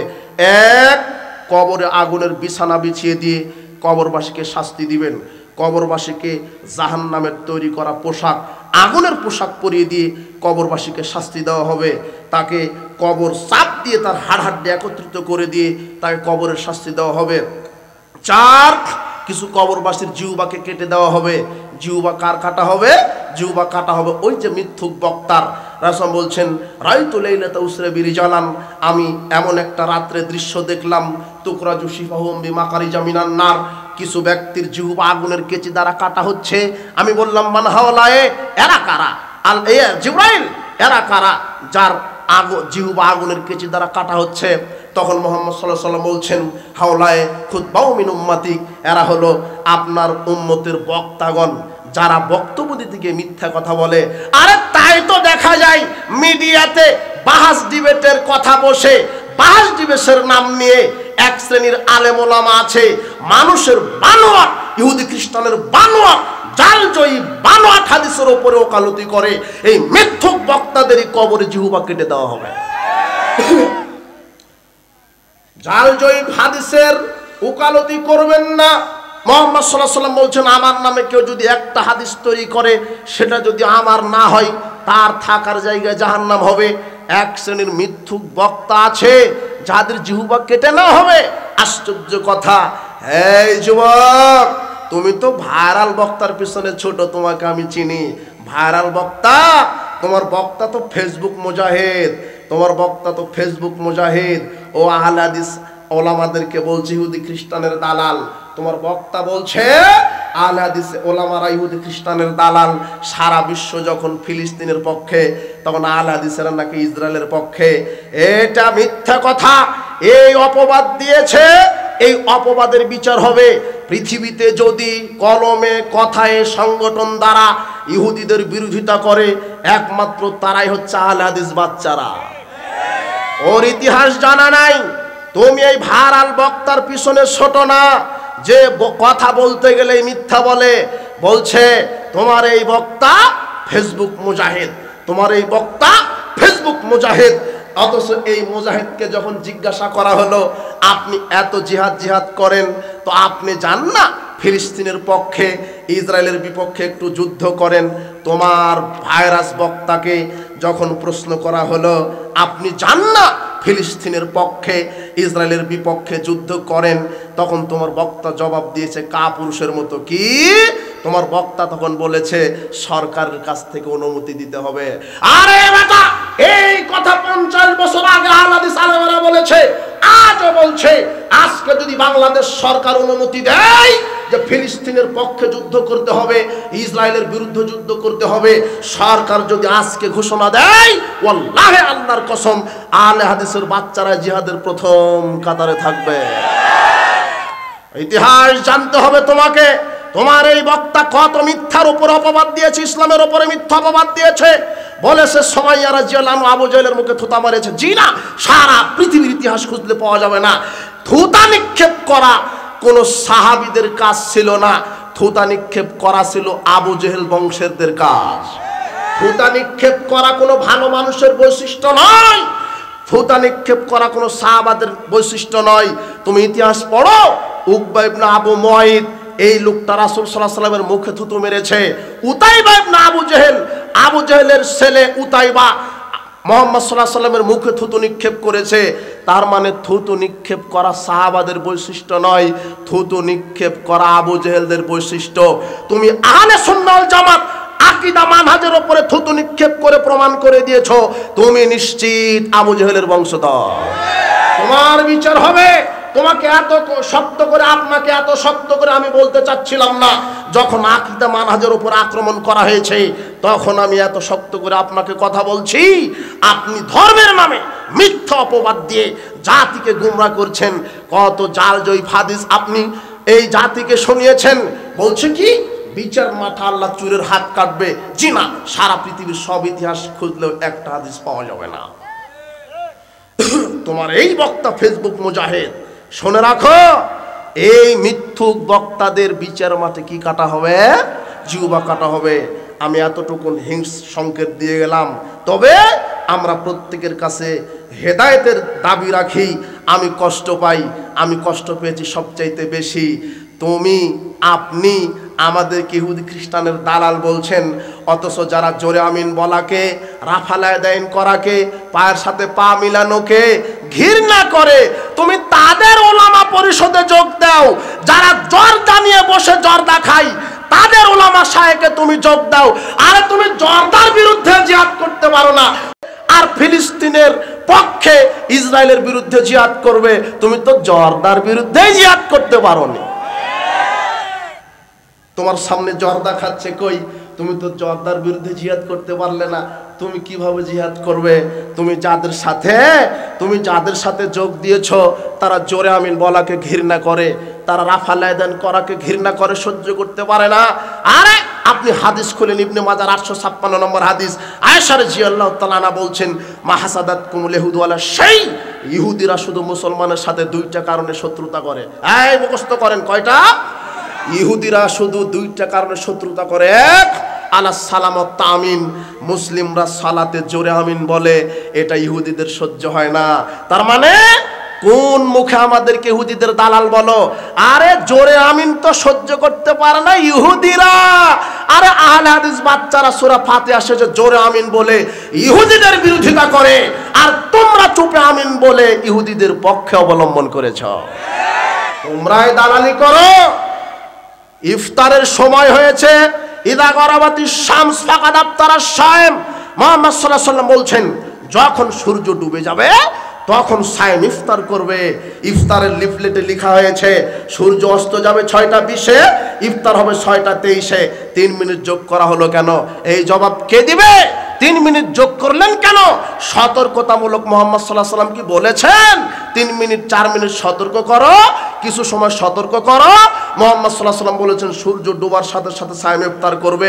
লিআন্নাল ইয়াহুদা ওয়ান নাসারা আখিরুন, দেরিতে ইফতার করে, দেরিতে ইফতার করে ইহুদি খ্রিস্টান, দেরিতে ইফতার করে ইহুদি খ্রিস্টান। সূর্য ডোবার সাথে সাথে ইফতার করে আহলে হাদিসেরা সুন্নাতের উপরে আমল করে, আর সূর্য ডোবার 3 মিনিট 4 মিনিট সতর্ক দেরিতে ইফতার করে তোমরা প্রমাণ করেছো তোমরা ইহুদিদের দালাল। ইহুদিদের দালাল হুঁশ করে বলা লাগবে না? ইহুদিদের দালাল হুঁশ করে বলা লাগবে। তোমার বক্তা বলেছে ইহুদিদের দালাল, তোমার বক্তা বলেছে আমরা আমেরিকা থেকে, ব্রিটেন থেকে ইহুদি খ্রিস্টানদের থেকে টাকা পাই। এই কথা যদি মিথ্যা, এই কথা যদি সত্য অথবা মিথ্যা হয়, এটা যদি প্রমাণ করতে আমি চ্যালেঞ্জ করলাম, যদি তোমার বক্তা প্রমাণ করে দিতে পারে যে আহলে হাদিস কোনো ওলামা ইহুদি খ্রিস্টান থেকে টাকা খায়, এটা যদি প্রমাণ হয় তাহলে তোমার বক্তার বউ ঠিক থাকবে, তুমি চ্যালেঞ্জে আসো। আর যদি প্রমাণ না হয় তাহলে তুমি চ্যালেঞ্জ গ্রহণ করো, তোমার বক্তার বউ অটো তালাক হবে। তুমি চ্যালেঞ্জ করো বেটা, আহলে হাদিসের কলিজা আছে, তুমি দেখো, তুমি আজ না হয় কাল বুঝতে পারবে। আসো, তোমার বক্তা চ্যালেঞ্জ করুক। যদি একজন আহলে হাদিস বিদ্বানগণকে প্রমাণ করতে পারে যে ইহুদি খ্রিস্টান থেকে টাকা খায়, তোমার বক্তার স্ত্রী বহাল থাকবে। যদি প্রমাণ না হয় তাহলে তোমার বক্তার স্ত্রী কি হয়ে যাবে? তালাক হবে। তুমি চ্যালেঞ্জ গ্রহণ করো। আমরা কারো বিদ্বেষ শত্রুতা রাখি না। আমাদের প্রত্যেকের টার্গেট জান্নাত প্রতিপালক, কোরআন এবং সহিহ সুন্নাহ মেনে প্রত্যেকটা আলেম, প্রত্যেক ঘরানার আলেমকে তুমি সঠিক হেদায়েত দান করো। শুধু জাতিকে কোরআন সুন্নাহর অনুসারী হওয়ার জন্য, রাসূল সাল্লাল্লাহু আলাইহি ওয়াসাল্লামের সুন্নাত অনুসরণ করার জন্য এই কথা বলে গেলাম। এই দিনাজপুর, এই ঠাকুরগাঁ, কুড়িগ্রাম অঞ্চলের লোকদেরকে এই কথা বলে যাচ্ছি, যদি জান্নাতে যেতে হয় তাহলে মুহাম্মদ সাল্লাল্লাহু আলাইহি ওয়াসাল্লামের নীতিতে আকীদা মানহাজ ঠিক রেখে যেতে হবে। না হলে আকীদা মানহাজ যদি ঠিক না থাকে তাহলে জিহাদ করে শহীদ হয়েও জান্নাত হবে না। আকীদা মানহাজ দেখতে হবে। শিরক করে মারা গেলে কবরের শাস্তি হয়, কুফরি করে মারা গেলে কবরের শাস্তি হয়, মুনাফিকি করে মারা গেলে কবরের শাস্তি হয়, পেশাব থেকে সতর্কতা না থাকলে কবরের শাস্তি হয়। বলছিলাম মিথ্যে কথা, মিথ্যুক বক্তা জিহ্বা কাটা হবে। যে আলেম কোরআন সুন্নাহ পড়ে আমল করে না, কবরে তার মাথা ফাটানো হবে। আর রক্তের নদীতে চুবানো হবে, এটা কবরের শাস্তি। সেটা হলো কাকে বলেন তো? রক্তের নদীতে কাকে চুবানো হবে? সুদখোর। কবরের শাস্তি। রক্তের নদীতে কাকে চুবানো হবে কবরে? সুদখোর। খবরদার, ভিক্ষা করে খান। এই যুবক শোনো, তোমার বাপ গর্ব করছে ছেলে একটা হয়েছে গো, ব্যাংকে চাকরি করে। তোমার বাপ গর্ব করছে ছেলে একটা হয়েছে, ব্যাংকে চাকরি করে। ব্যাংকে চাকরি করার দোষের নয়, সুদী ব্যাংকে চাকরি করা হারাম। সুদী ব্যাংকে চাকরি করার চাইতে ভিক্ষা করে খাওয়া ভালো। আমি বহু বক্তব্য, একটা কথা আছে যে এই খুঁটিটা সুদী ব্যাংকে চাকরি করে 1.5 লক্ষ টাকা বেতন পাই, আর এই খুঁটিটা ভিক্ষা করে 30,000 টাকা মাসে ইনকাম করে। 1.5 লক্ষ টাকা থেকে দুধ দিয়ে সাহারি খেয়ে সিয়াম রাখবে, এর সিয়াম আল্লাহ কবুল করবেন না। আর এই লোকটা ভিক্ষা করা টাকা দিয়ে, দুধ দিয়ে ভাত খেয়ে সাহারি খেয়ে সিয়াম রাখবে, এর সিয়াম আল্লাহ কবুল করবে। কেন? একটা হারাম আর একটা কি বলেন তো? তোমার ভাইকে বলো যে বেটা ভাই ভিক্ষা করে খাও, সুদী ব্যাংকে চাকরি করো না। এটা আমি গদিতে বললাম। ভিক্ষা করবে কেন? তোমার ভাই ব্যবসা করবে, হালাল ব্যবসা, হারাম ব্যবসা নয়। সুদ হারাম, সুদের ব্যবসা হারাম। মদ হারাম, মদের ব্যবসা হারাম। ওই যে বাজারে দেখো, তোমার চাচা মুদির দোকান দিয়েছে, তেল বিক্রি করে, চাউল বিক্রি করে, সিগারেটও বিক্রি করে। তোমার চাচা তেল বিক্রি করেছে 12,000 টাকার, আর একটা সিগারেট বিক্রি করেছে 12 টাকা। কয় টাকা? তাহলে 12,000 কয় টাকা হলো? 12 টাকা। এই 12,000 12 টাকা দিয়ে কুরবানির পশু কিনে কুরবানি করবে, কুরবানি কবুল হবে না। বলো তো কেন হবে না? এই যে 12 টাকা কি আছে? হারাম, চূড়ান্ত কথা। এই জন্যই বিচারনা। জর্দা হারাম, জর্দা বিক্রি করা হারাম। বিড়ি সিগারেট হারাম, তার ব্যবসা হারাম। ইয়াবা ফেন্সিডিল হারাম, তার ব্যবসা হারাম। বলছিলাম যে সুদ খেলে তার কবরের শাস্তি হয়, জেনা করলে তার কবরের শাস্তি হবে কি? তন্দুর চুলাতে তাকে জ্বালানো হবে, ভলভল করে আগুন উঠে যাবে, উলঙ্গ নারী পুরুষ উপরে উঠবে, আবার নিচে চলে আসবে। এরা হবে জেনাকার, জেনাকারিনী। যেই জেনা বাংলাদেশে প্রত্যেকটা ঘরে ঘরে প্রায় হচ্ছে। পরক্রিয়া, স্বামী আছে তারপরও পরের স্ত্রী, স্বামী আছে তারপরও পর স্বামী, স্ত্রী আছে তারপরও পরের স্ত্রীর কাছে পরক্রিয়া। আর এই ছেলে শোনো, তুমি 31st দিবস পালন করো, তুমি 1 বৈশাখ ল্যাংটা লুচ্চা দিবস পালন করো, 14 ফেব্রুয়ারি লুচ্চা দিবস তুমি পালন করো, তাই না? এখানে একটা কথা বলা আছে যে বাংলাদেশে একটা মাস আছে কুকুর জোড়া লাগে। বলো তো তুমি সেটা কোন মাস? কার্তিক মাস। আর বাংলাদেশের কিছু পতিতালয়ের নারী পুরুষ আছে, এরা জোড়া লাগে 14 ফেব্রুয়ারি। যারা এই দিনে জোড়া লাগে, এদের বাপ আমাকে ফোন দিয়ে বলে, আকবর বিন আবেদ সাহেব, মেয়েকে বিবাহ দিয়েছি 1 সপ্তাহ হয়নি, কিন্তু মেয়ের পেটে 4 মাসের বাচ্চা। তখন আমি বলেছি কি কারণে?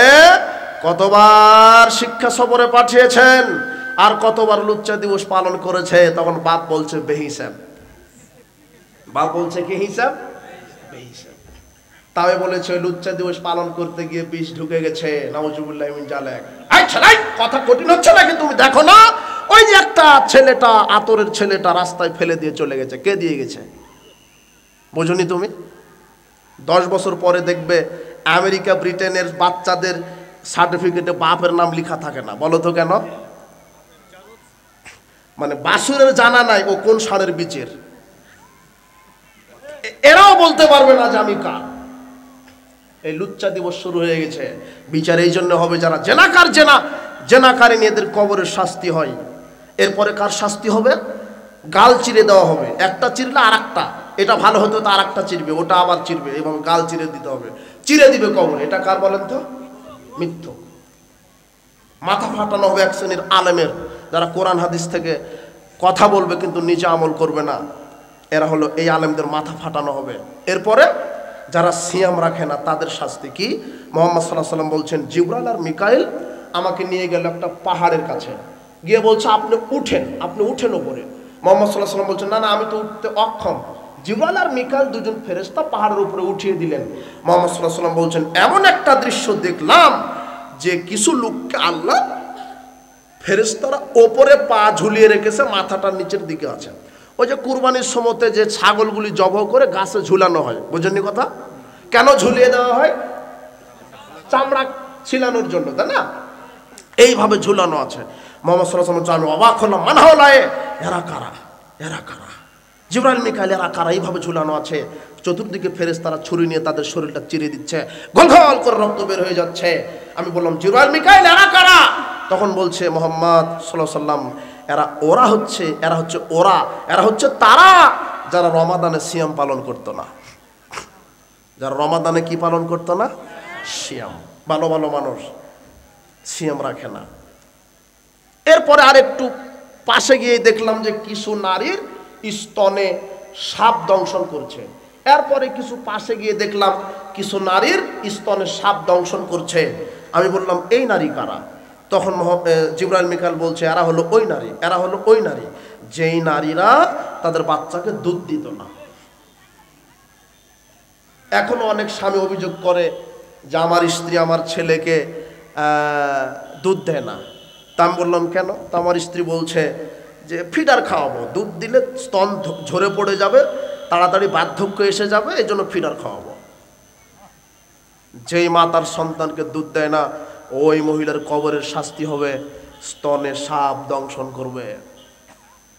আরো অনেক কবরের শাস্তির ধরন আছে। সর্বশেষ যেটা আপনাকে মনে রাখতে হবে আর আমল করতে হবে, বেনামাজির কবরের শাস্তি। আযাবুল কাফির ফি কবরিহি, বেনামাজির কবরের শাস্তি কি? ইন্নাল্লাহ সাল্লাল্লাহু আলাইহি তিসআতুন তিসউনা তিননিনান, 99টি তিননিন বেনামাজির কবরে দেওয়া হবে। আতাদরুনা মা তিননিন? সাহাবীগণ,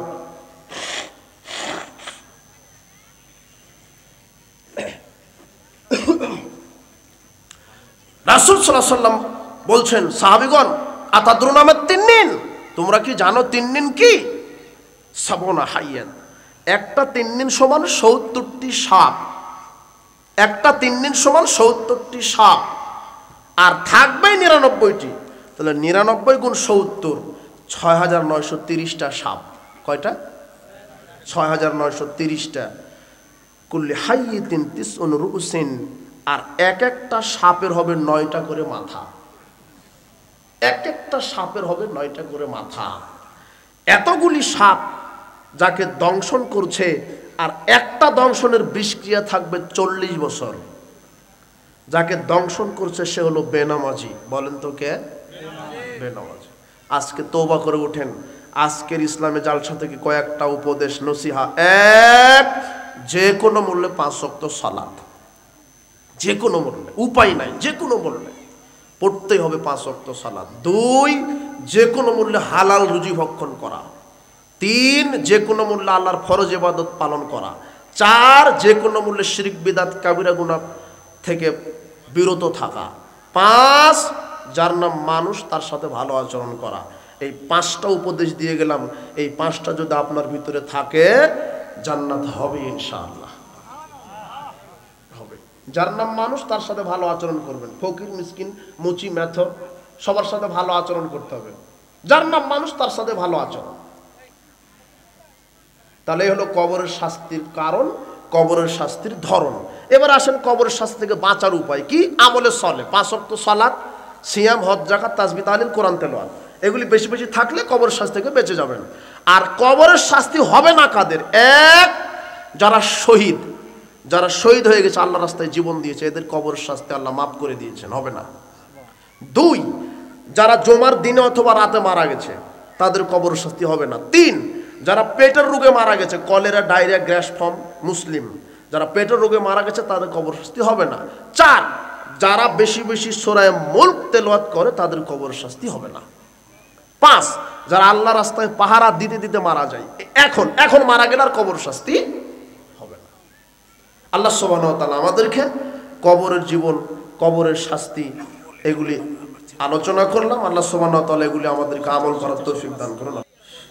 আচ্ছা আচ্ছা, আমি আকবর বিন আবেদ, আমার জন্মস্থান নওগাঁ জেলা মান্দা থানা। আমি জেনারেল শিক্ষিত মানুষ। এই নিয়ে মিডিয়াতে কত ঝড়, যে এ কেন কথা বলবে, মনে করেছে এটা হিন্দু ধর্ম, শুধু ব্রাহ্মণেরা বলবে, তাই না? বুঝতে পারেননি মনে হয়। যারা বলছে যে আকবর বিন আবেদ জাতির সামনে কথা বলবে কেন, ওরা মনে করছে এটা হিন্দু ধর্ম, অথচ হুদাল্লিন নাস, মানুষের জন্য হেদায়েত কোরআন মাজিদ, যে কেউ পড়তে পারে। বুঝেননি কথা? একাডেমিক ভাবে শিক্ষা আমার নেওয়ার সময় হয়নি, ওই সময় হয়নি। আমি জেনারেলি পড়াশোনা করেছি, ওইভাবে তখন বুঝতাম না। একাডেমিক ভাবে মাদ্রাসায় শিক্ষার সুযোগ আমার হয়নি। তো মাদ্রাসায় শিক্ষা অর্জন না করে যদি কোরআন হাদিসের কথা বলা না যায়, তো ইমাম আবু হানিফা রাহিমাহুল্লাহ উনি কোন মাদ্রাসায় পড়েছেন?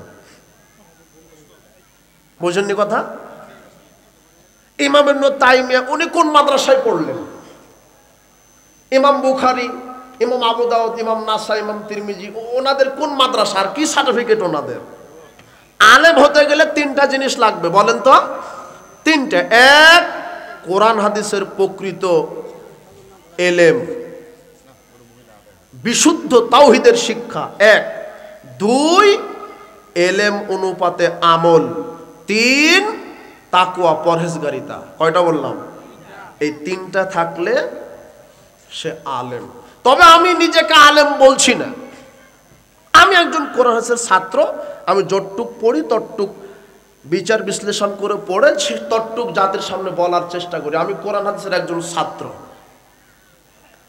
এটা বোঝানোর জন্য বললাম যে ইমাম ইবনে তাইমিয়া, আবু হানিফা, ইমাম আবু হানিফা, ইমাম বুখারী, এনারা বড় বড় বিদ্বান, যাদের পাতা উল্টাতে আমার জীবন শেষ হয়ে যাবে। তো ওনারা কিভাবে বিদ্যা অর্জন করেছেন? কিভাবে? যোগ্য উস্তাদের কাছে। তো আপনি যোগ্য উস্তাদের কাছে বসেন, কোরআন হাদিস শিখে নেন, নিজে শিখেন। বাল্লিগু আন্নি ওয়ালাউ আয়া, একটা শিখে একটাই প্রচার করেন। আমি 10 পৃষ্ঠা পড়েছি, সেটা প্রচার করছি। তো আপনি 10 পৃষ্ঠা পড়ে প্রচার করেন না, আপনি আমার পিছনে লেগেছেন কেন? বোঝেননি কথা? যদি মাজায় বল থাকে আপনার, আবার বলছে আমার একটা ব্যবসা প্রতিষ্ঠান আছে ইনসাফ ফুড শপ, যেখানে আপনি মধু পাবেন, যত প্রজাতির মধু আমার ব্যবসা প্রতিষ্ঠান আছে। চিনি গুঁড়ার চাল, আখের গুড়, চিয়া সিড, ঘানিতে ভাঙানো সরিষার তেল, সব অর্গানিক, প্রাকৃতিক, নির্ভেজাল, ইনশাআল্লাহ। তো অনেকে আবার এগুলি দেখে বলছে যে হ্যাঁ তোমার জন্য ব্যবসা করাই উচিত। তো আমি ব্যবসা, পৃথিবীতে এমন কোন নবী রাসূল নাই যে ব্যবসা করেননি। মুহাম্মদ সাল্লাল্লাহু আলাইহি ওয়াসাল্লাম বলছেন এমন কোন নবী নাই যে বকরি চড়াননি। তো ব্যবসা করা, মুহাম্মদ সাল্লাল্লাহু আলাইহি ওয়াসাল্লাম বলছেন বিশ্বস্ত সত্যবাদী ব্যবসায়িক নবীদের সাথে থাকবে। কাদের সাথে থাকবে? তা আমি একজন বিশ্বস্ত সত্যবাদী ব্যবসায়িক হতে চাই। তোমরা যারা বলছো আরে তোমাদের ইমাম আবু হানিফা তো কাপড়ের ব্যবসা করেছে, ইমাম আবু হানিফা কিসের ব্যবসায়িক ছিলেন? কাপড়ের ব্যবসায়িক। তো দিন প্রচার করতে আবার বলে আলবানির বই পড়ে আলবানি নাকি ঘড়ির মেকার, এই জন্য আলবানি চলবে না। তো তোমার আবু হানিফা যে কাপড়ের ব্যবসায়িক, তোমারটা চলবে নাকি? নবীগণ ব্যবসায়িক ছিলেন, আমাদের ব্যবসায়িক হলে দোষ আছে? ব্যবসা হক হালাল ব্যবসা করবেন। আমি এই জন্য যুবকদেরকে বলি, এই ঘুষ দিয়ে তাগুদের গোলামি করা বাদ দিয়ে চকলেট বিক্রি করে খাওয়া মুজাহিদের মতো বেঁচে থাকো। তাও তাগুদের পূজা করো না, হালাল ইনকাম করো। আমার পরিচয় এতটুকুন। আকবর বিন আবেদ, আমার জন্মগ্রহণ নিজ এলাকা নওগাঁ মান্দা থানা। আমি জেনারেল শিক্ষিত মানুষ। কোরআন হাদিস রাত্রে দিনে যে কয়েকটা আয়াত হাদিস কষ্ট করে মুখস্থ করে আপনাদের সামনে বলার চেষ্টা করি। বলতে বলতে যখন শেষ হয়ে যাবে সালাম দিয়ে চলে যাব, বাড়তি কথা আমি বলি না। আমার শত শত বক্তব্য নেটে আছে, নাই দেখেন। তবে আমি মানুষ, আমার ভুল হতে পারে। তখন আমাকে বলবেন আকবর ভাই আপনার এই জায়গায় ভুল হয়েছে, আমি সংশোধন করে নেব ইনশাআল্লাহ, কেননা আমি একজন মানুষ। এখন আমি থাকি টাঙ্গাইলে ঘাটাইল, সেখানে আমার নিজস্ব মাদ্রাসা আছে। হেফজ নোরানি প্লে থেকে 10ম শ্রেণী পর্যন্ত আরবি, বাংলা, ইংরেজি, উর্দু সব পড়ানো হয় যোগ্য শিক্ষক দ্বারা। কাজেই যেহেতু কথার কথা চলে আসলো, আপনারা মাদ্রাসার জন্য একটু দোয়া করেন, আল্লাহ যেন আমার মাদ্রাসাটি কবুল করে। আচ্ছা, এরপর আমার ছেলে জেলা শহরে ভালো স্কুলে 6ষ্ঠ শ্রেণীতে পড়তো, কিন্তু তাদের বইয়ের পড়ার মান ভালো না হয় আমি একটি সালাফিয়া মাদ্রাসায় 4র্থ শ্রেণীতে ভর্তি করাই। আমি কি ঠিক করেছি? যদি ঠিক করে থাকি তাহলে আমার ছেলের জন্য দোয়া করে দিবেন। অবশ্যই ঠিক করেছেন। বারাকাল্লাহ ফিক, আল্লাহুম্মা ফাক্কিহু ফিদ্দিন। প্রত্যেকটা অভিভাবকের এরকম সচেতন হওয়া দরকার। আজকে এই জেনারেল শিক্ষা, এই নাচ গান, বানরবাদ, নাস্তিক্যবাদী হয়ে গেছে শিক্ষার মূল লক্ষ্য। কি করে আপনার ছেলেকে বানর বানাবে, আর যে যত নাচতে পারবে তাকে তত নম্বর দেওয়া হচ্ছে। এখন শিক্ষা ব্যবস্থাটাই গান বাজনা, শিক্ষা ব্যবস্থাটা ট্রান্সজেন্ডার। ও বলছে যে পুরুষ, আপনি যদি মনে মনে নিজেকে মহিলা বলেন তো মহিলা। না, অবাক কথা। শয়তান অবাক হয়ে গেছে যে না, আমার পরিকল্পনা চাই, এদের পরিকল্পনা শক্ত। শয়তান অবাক হয়ে গেছে। আপনি ঠিক বলছেন, বাংলাদেশে 98% মুসলমানের ছেলে মেয়ে জেনারেলে পড়ে, আর 2% পড়ে মাদ্রাসায়। তো 98% এরাও বলছে ঠিক, কিন্তু পড়াচ্ছে কোথায়? স্কুলে। কোরআন এবং সহিহ দিন শিক্ষা দেন। আপনি ঠিক করেছেন। আপনার জন্য দোয়া করি, আপনার ছেলেকে আল্লাহ ভীরু একজন আলেম হাফেজ তৈরি করুন, জাতির খেদমতে নিন, এবং এই সন্তানের বিনিময়ে আল্লাহ আপনাদেরকে জান্নাতুল ফেরদাউসের মেহমান হিসেবে কবুল করুন। মা বাবার প্রতি সন্তানের কর্তব্য সম্পর্কে বলেন। মা বাবা জান্নাত জাহান্নাম, এটা মেনে নেন। ওদের খেদমত করতে হবে, জি না, ওদের সাথে খারাপ আচরণ করা যাবে না। মৃত ব্যক্তির নামে দান করা যাবে কি? সাদকায়ে জারিয়া। বাপ মারা গেছে, মসজিদে একটা ফ্যান ওজুখানা করে দিলেন, মাদ্রাসা করে দিলেন, একটা টিউবওয়েল গেড়ে দিলেন, পুকুর খনন করে দিলেন, সাদকায়ে জারিয়া, নেকি পেতেই থাকবে। 40 দিনের দিনে 40টা খাওয়াই দিন না, তাহলে পাপ হবে। 40টা খাওয়ানো বিদআত। কেন? রাসূল সাল্লাল্লাহু আলাইহি ওয়াসাল্লাম খাওয়ান। আর মৃত বাপ মায়ের নামে ইফতার মাহফিল করবেন, এটাও নাজায়েজ। নিজের জন্য ইফতার মাহফিল। সন্তানদের দ্বীনি শিক্ষার জন্য কি কি অবলম্বন করা জরুরি? সন্তানের দ্বীনি শিক্ষার জন্য পিতামাতাকে সচেতন হতে হবে। এমন প্রতিষ্ঠানে দিবেন যেটা সই আকীদা মানহাজের প্রতিষ্ঠান, আর এমন শিক্ষকদের সহবতে থাকবে যারাও সই আকীদা মানহাজের উপরে আছে। এগুলি তাদের সুন্দর তদারকি করতে হবে। আকীদা মানহাজ যেখানে ঠিক আছে সেই মাদ্রাসায় পড়াতে হবে। আর অভিভাবকদের একটা সচেতনতার বিষয়, যে আপনার সন্তান যেন অসৎ বন্ধুদের সাথে না ঘুরে, তাহলে সঙ্গদোষে লোহা ভাসবে, নষ্ট হয়ে যাবে। খেয়াল রাখবেন। সঠিক সিয়াসিত্তা না কুতুবে সিত্তা হাদিস বইগুলো কোথা থেকে সংগ্রহ করব? ওটা ওয়াহেদিয়া লাইব্রেরি আছে, ওয়াহেদিয়া লাইব্রেরিতে যাও, তাওহীদ ফাউন্ডেশন আছে, ওগুলোতে গেলে ইনশাআল্লাহ হবে। না, রাত হয়ে গেছে তো আর না। আহলে হাদিস এবং হানাফি দুই মাযহাবের একজন অন্যজনকে গালি করে। আমার প্রশ্ন হলো, আপনারা এক হয়ে ঠিক প্রচার করা সম্ভব কিনা? এতে করে সাধারণ মানুষ কনফিউশনে পড়েছে। হ্যাঁ, এক হবে তো কোরআন এবং হাদিসের ভিত্তিতে। কোরআন এবং হাদিসের ভিত্তিতে। কই আমরা কোনো হানাফি বিদ্বানকে গালিগালাজ করি না, বরং আমার অনেক মাযহাব নিয়ে আলোচনা আছে। চার ইমামকে নিয়ে কথা আছে, তাদের উদ্ধৃতি আমি তুলে ধরেছি। চার ইমামই বলেছেন ইদা সাহাল হাদিসু ফাওয়া মাযহাবুনা, যখন সহিহ হাদিস পাবে সেটাই আমাদের মাযহাব। প্রত্যেকটা ইমাম কোন হাদিস মানতে বলেছেন? সহিহ হাদিস। প্রিন্ট করে নিয়ে আসছে না? আচ্ছা, ব্রাদার রাহুল ও আলী হাসান ওসামার সাম্প্রতিক তারাবি নামাজের ডিবেট সম্পর্কে কিছু বলেন। কি? ওটা তো স্পষ্ট হয়ে গেছে। যাদের মাথায় ঘেলো আছে তারা ডিবেট দেখে ঠিকই বুঝে নিয়েছে যে সহি কোনটা আর বানোয়াট কোনটা। আমি একটা কথা বুঝতে পারলাম, 20 কোটি মানুষ এই ডিবেট দেখে যা বুঝেছে, ব্রাদার রাহুলের সম্পর্কে যা জেনেছে, আলী হাসান ওসামা ও ঠিকই বুঝতে পেরেছে যে ব্রাদার কি জিনিস, ব্রাদার কি জিনিস। ও চিন্তা করলো সর্বনাশ, আমি এত বছর দেওবন্দে পড়ে কি করলাম। ও আর আসবে না ব্রাদারের সাথে। বুঝতে পারেননি? আমি এই ডিবেট সম্পর্কে কি বলবো, জাতি বুঝে ফেলেছে।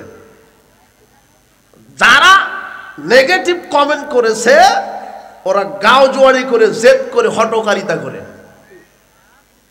ওদের সংখ্যাগরিষ্ঠতার দোহাই দিয়ে। জি না, সংখ্যাগরিষ্ঠতা দিয়ে ধর্ম চলবে না। ধর্ম চলবে একজন মানুষের কথাতে, যার নাম মুহাম্মদ সাল্লাল্লাহু আলাইহি ওয়াসাল্লাম। এনায়েতুল্লাহ আব্বাসী, রেজাউল করিম আবরার এবং আবু তো আদনান, তারা আহলে হাদিসদের গালাগালি করে। এদের বক্তব্য কি শোনা যাবে? জি না, এদের বক্তব্য শুনবেন না। এদের মধ্যে আলেম ওলামা যদি 1000টা নাও থাকে, ইসলামের অনুপরিমাণ ক্ষতি হবে না ইনশাআল্লাহ। জি না। যারা আহলে সুন্নাহ ওয়াল জামাত, আহলে হাদিসের আকীদা মানহাজকে গালি দেয়, এদের থেকে বিরত থাকবেন। তবে এরা মানুষ, আল্লাহ এদেরকে হেদায়েত দান করুন। অনেক আকীদা মানহাজের আলেম আছে, তাদের বই পড়েন, তাদের বক্তব্য শুনেন। বুঝতে পারেননি? শোনেন এদের বক্তব্য, তবে আগে আকীদা মানহাজ ঠিক করুন। আকীদা মানহাজ না ঠিক করে এদের বক্তব্য শুনলে আপনি কিন্তু ভ্রান্ত হয়ে যাবেন। কথা বুঝতে পেরেছেন? জি, আল্লাহ এদেরকে হেদায়েত দান করুন। আল্লাহুম্মা আমিন। জি, আজকের ইসলামী সম্মেলনে যারা যেভাবে